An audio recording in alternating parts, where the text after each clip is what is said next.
Assalamualaikum and very good afternoon. நான் Fathima Asma BSc psychology great mind கேம்பஸ்ல கற்கை நெறியை தொடர்ந்து கொண்டு இருக்கின்றேன். நான் இன்னைக்கு பேச போற topic control dynamic in relationship.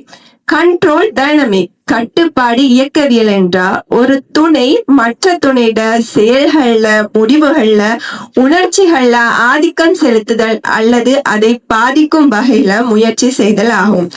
ஏன் இந்த கண்ட்ரோல் டைனமிக் ஏற்படுகின்றது? முதலாவது பாதுகாப்பின்மை, இல்லாட்டி அந்த ஒரு நபரை இழந்துருவோமான்னு பயம், எங்களை விட்டுட்டு அவங்க பெய்த்துருவாங்களா, இல்லாட்டி நாங்க அவங்கள மிஸ் பண்ணிடுவோமா என்ற ஒரு பயம் ஏற்படும் போது இந்த கண்ட்ரோல் டைனமிக் ஏற்படுகின்றது. அடுத்தது நம்பிக்கையில் ஏற்படும் பிரச்சனைகள் காரணமாக, இருவருக்கு இடையில ஏற்பட்ட நம்பிக்கையில பிரச்சனைகள் காரணமாகவும் கண்ட்ரோல் டைனமிக் ஏற்படுகின்றது.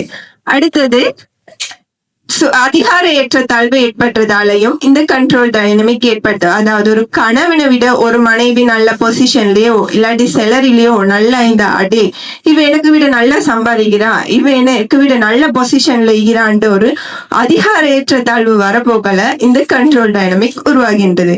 இதோட அறிகுறிகளை நாம பார்ப்போம்டா தொடர்ச்சியா கண்காணித்து கொண்டிருக்கிறோம். எங்களோட போனையும் இல்லாட்டி எங்களோட சோசியல் மீடியாவையும் இல்லாட்டி நாங்க அன்றாடம் செய்யற செயற்பாடுகளை கண்காணிச்சு கொண்டிருக்கிறோம். நாங்க யாரோட பேசுறோம், நாங்க என்ன செய்யறோம், என்ன பண்றோம்ட்டு தொடர்ச்சியா கண்காணித்து. அடுத்தது அவர்கள் செயல்களை ஆணையிடுதல். அவங்க சொல்றதை மட்டும்தான் செய்யணும், அவங்க சொல்றதை மட்டும்தான் நாங்க உடுக்கணும். அந்த எங்களுக்கு சொந்தமா ஒரு வேலையை செய்யலாம். அடுத்தது இமோஷனலா எங்களையே மெனிபுலேட் பண்றது. அவங்க எங்களையவே குற்ற உணர்ச்சியா ஃபீல் பண்ண வைக்கிறேன். நான் என்னோட இறக்கமாண்டா நீங்க வெளியே போவேனாம், என்னோட இறக்கமாண்டா நீங்க அவங்களோட போவேனாம் என்று இமோஷனலா எங்களையே மெனிபுலேட் பண்றேன். அதுக்கு அடுத்தது தனிமைப்படுத்தல். உறவுகள்லையும் நண்பர்கள்டையும் இருந்து தனிமைப்படுத்தி எங்களைய நான் ஈக்கிறேன், உங்களுக்கு யாருமே தேவையில்லைன்னு தனிமைப்படுத்தல். இது எவ்வாறு தாக்கம் செலுத்துதுன்னு பார்த்தா உறவுகளுக்கிடையே ஃபர்ஸ்டுக்கு நம்பிக்கையின்மை ஏற்படுகின்றது.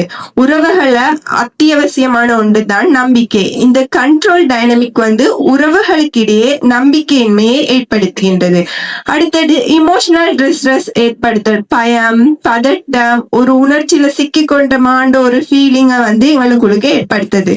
அடுத்தது சுதந்திரம் இல்லை. எங்களுக்கு தனியா எங்களோட முடிவு எடுக்கலாம், இல்லாட்டி எங்களுக்கு தனியா ஒரு வேலையை செய்யலாம், அவங்களுக்கு கீழே தான் நாங்க கண்ட்ரோல் ஆகி இருக்கணும்.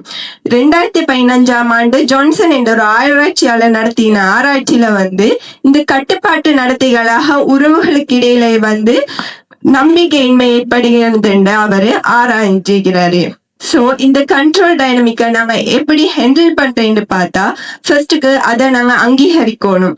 இதுதான் எங்களோட பிரச்சனை, இதுதான் எங்களோட இது ஃபர்ஸ்டுக்கு அங்கீகரிக்கணும். அடுத்தது அதை கம்யூனிகேட் பண்ணணும். நாங்க என்ன ஃபீல் பண்றோம், நாங்க என்ன செய்யறோம்டா அதை நாங்க வெளிக்கொண்டு வரணும். அடுத்தது ஒரு பவுண்டரிய செட் பண்ணணும். எது சரி எது பிழைன்ற ஒரு பவுண்டரிய செட் பண்ணி நாங்க எங்களோட உணர்ச்சிகளை அவங்கள்ட்ட வெளிக்கொண்டு வரணும். அடுத்தது ஒரு சப்போர்ட், ஒரு ஃப்ரெண்ட்ஸ்டையோ ஃபேமிலியிட்டையோ இல்லாட்டி ஒரு தெரபிஸ்டையோ வைத்து சப்போர்ட் எடுக்கணும். இந்த கட்டுப்பாட்டு இயக்கவியலால உறவுகளுக்கிடையே மூச்சு திணறல் ஏற்படுகின்றது. நம்பிக்கையின்மையும் சுதந்திரமும் அழிந்து விடுகின்றது. அதனால இத ஃபர்ஸ்டுக்கு நாங்க அங்கீகரிச்சு அதுக்கு சரிபார்த்து அதை உணர்ச்சி பூர்வமாக கையாளுவது ரொம்ப முக்கியம். உறவுகள் அழகானது, ஆழமானது, அர்த்தம் உள்ளது. அது நம்பிக்கையிலே வளரணுமே தவிர கட்டுப்பாட்டில் அல்ல என்று கூறி வெளிப்பெறுகின்றேன். நன்றி.